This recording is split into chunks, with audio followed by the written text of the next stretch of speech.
I mentioned in a recent video John Murray, who was an Orthodox Presbyterian and one of the co-founders of Westminster Theological Seminary. Someone recommended his work just called Christian Baptism, written in 1952, where he argues for the Presbyterian understanding that baptism doesn't always mean immersion. I've already talked about that, and clearly I disagree with that. And you can download that as a free PDF, just like I did, but I want to talk about footnote 11, because some people who argue that baptism doesn't always mean immersion, or baptizo specifically, will allude to Mark chapter 7, verse 4. But even Murray doesn't agree with using this text, and this is the reason why. And I quote, "There is good reason to believe that the baptisms of cups and pots and brazen vessels referred to in Mark 7:4 refer to immersion." And he gives a citation from the Talmud and the Mishnah. He goes on to say, "The reference to the baptism of couches does not appear in several manuscripts."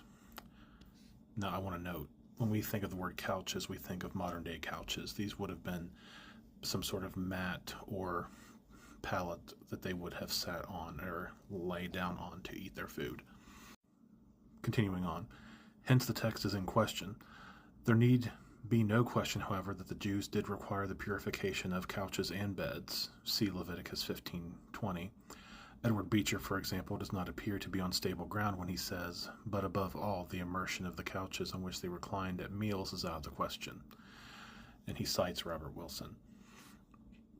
Apart from the question as to whether or not the reference in this case is to the immersion of couches, even assuming that the text is correct, Beecher's flat denial of the possibility of a reference to immersion does not appear to be warranted. The Talmudic tractate Kalim again indicates that in rabbinic tradition provision was made that beds might be purified in parts and even for the dismantling of beds in order for purification by immersion. And he gives a citation again. In a quote, "If a man dismantled a bed in order that he might immerse it." He continues on. Alexander Carson, without appealing to these rabbinic provisions and without appeal to the Talmud, observes with good warrant. The couches might have been so constructed that they might be conveniently taken to pieces for the purpose of purification.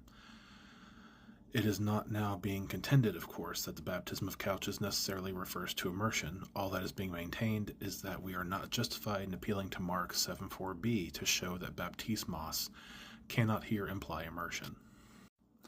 And I love sources like this because it shows that, hey, there are people that agree with me on this issue, but they're taking a text that is questionable and they're making a bad argument, and it's in bad faith and not in line